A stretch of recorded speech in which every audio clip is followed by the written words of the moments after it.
I know why we're living in this dystopian nightmare. I lived through it.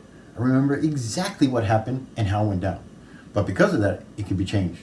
As you're about to find out, it has to be changed. Because unbeknownst to most Americans, the Constitution has been dead for over 3 decades. The beginning of March marks the 34th anniversary, was wholly assassinated by the Congress. And they never looked back. And no one in this country has lived underneath the Constitution since that day. So it only take me about 10 minutes to explain in detail exactly what happened and how it went down. Because knowledge is power. It's time to power America up so we can take back our country from these psychopaths and sociopaths that have taken it over. So, before I begin, I have to say that I knew when this happened it was going to have to be reversed. And that every day it was allowed to continue, the corruption would just simply get worse and worse to get all the way to the top. Where we're there, and we have been for decades. So, how did this happen? You have to go back to the end of 1988, right around Thanksgiving, beginning of December, when, please note my words, Congress asked the American people for a raise. So in December, they showed how much they made at the time. It was between 60 to 70,000. So, at the beginning of the year, Congress looks into the Constitution to find out what they could do. And very quickly, 3 pieces of information come out of this. 1, the only pay Congress is authorized is per diem. Back and forth from the state they represent, unofficial business only, period, the end. The reason why is twofold. 2, there's not supposed to be career politicians in Washington.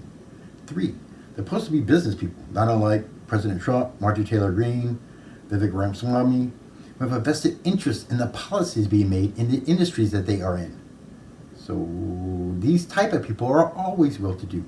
This is why there's no salary for Congress. Well, the congressional criminals wasn't happy with 60,000. 0 was an answer they were willing to take.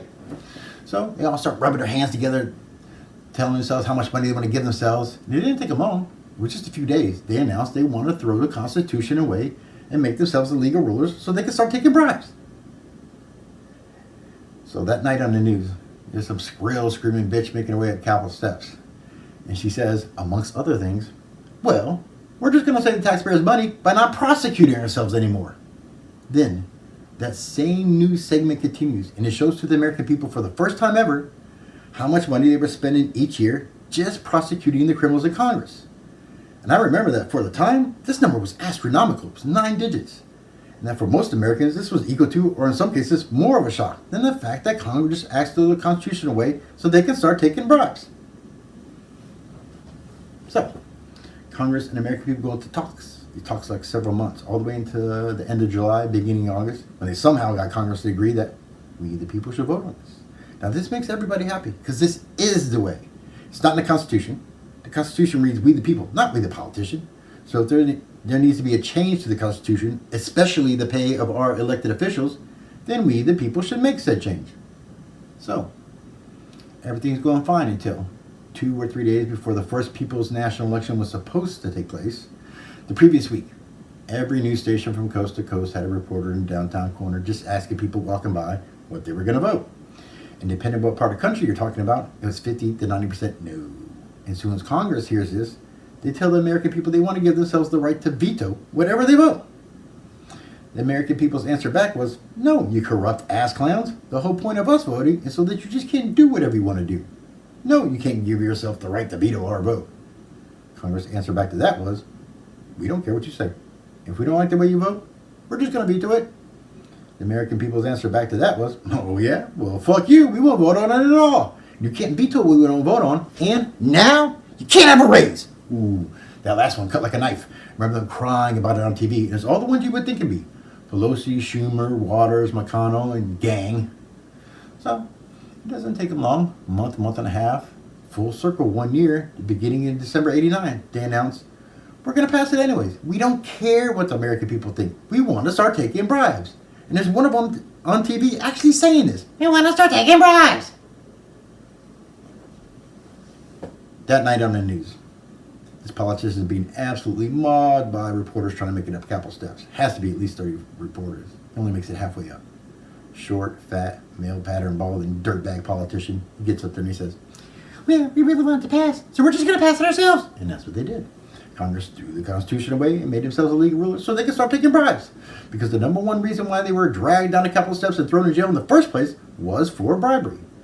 Because right around the same time, the beginning of 1990, there was a news station that did a report on why the congressional criminals were being dragged down a couple of steps by a percentage. And if I remember correctly, it was 83 or 84% bribery. But if you were to combine bribery, theft, and fraud, it was 95%. So 19 out of 20 times they were dragged down a couple of steps and thrown to jail because they're fucking criminals. And the criminals didn't want to go to jail anymore. This is why we're living in this dystopian nightmare. This is the core of every problem we're dealing with today. It's that Congress threw the Constitution away and nobody did anything about it. And everybody just keeps pretending like this didn't happen. But if you read the Constitution, it should take you minutes to realize that something is very wrong in our country. So 2 op-eds that go with this that proves that nobody gave a fuck when this happened. One is about the people, the other is about Congress, and how to resurrect the Constitution both. So, the people. It was just the next day or the day after, and it simply said, one day there was a Constitution, and the next day it was gone. And no one cared. One day there was a Constitution, there it is right there! Next day it was simply gone. And no one cared. Sadly, no truer word spoken. Now, for Congress's part, you have to be told this first, which is, throughout the 80s, all could ever remember that treasonous Congress ever talk about is how much they hated the Constitution and wanted to throw it away so they could start taking bribes. And I thought to myself, how the hell does people like that get elected? And once you say something like that, how the hell do you get reelected? But you have to remember at this time, especially at the beginning of the 80s, there were 3 openly known Klansmen for the Democrats in Congress, so these are the type of people that are being elected in. So I can remember 2 times, but there could have been more, where Congress wrote up a resolution to the Supreme Court to throw away the Constitution so they could start taking bribes. And both times it was knocked down rightly. So this is all that's had to happen for the last 34 years. Supreme Court just throws the Constitution away. Yep, sure does. But no one will go up against the Democrats and Republicans both because they both signed it. So this op-ed sums that up perfectly. Throughout the 80s, Congress kept trying to get through the Constitution. You can't get through this thing. It's impenetrable. You can't be a crook. You can't take bribes. You can't be a warmonger. And that's all we want to do. That was easy. Look, nobody's complaining. That's right. You can't get through this thing. It is ironclad. The Founding Fathers really knew what they were doing when they wrote this. You simply cannot be a crook as long as this Constitution's around. That was easy. Look, nobody's complaining. Sadly, no true word spoken. So now we know how to resurrect the Constitution. It's time to hold the first successful People's National Vote. So I call on Vivek Ramaswamy and Elon Musk to run the first People's National Vote.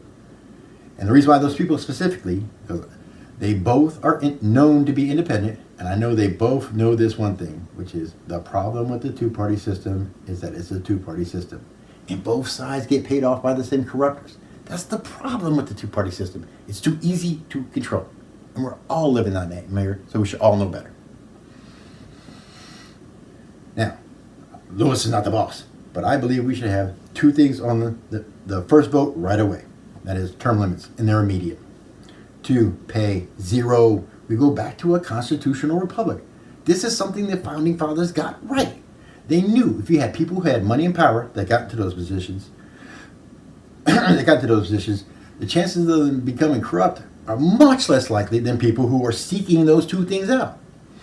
So the Founding Fathers knew that if we had, let's say, 25% of the Congress corrupt, they knew that 75% could always keep that 25% in check. Now reverse that where it's been for the last 35 years. This is why nothing's been done, because the only 2 jobs Congress actually has, which is balance the budget and write rules and laws that benefit the American people, they immediately stop doing as soon as they threw away the Constitution. So pay should go to 0, so we the people start getting the right applicant for the job. No more barmaids, no more scuzzums that marry their brother to get into the country. American business people. So, like I said, I believe there should be 2 issues on the ballot. 1, term limits and they're immediate.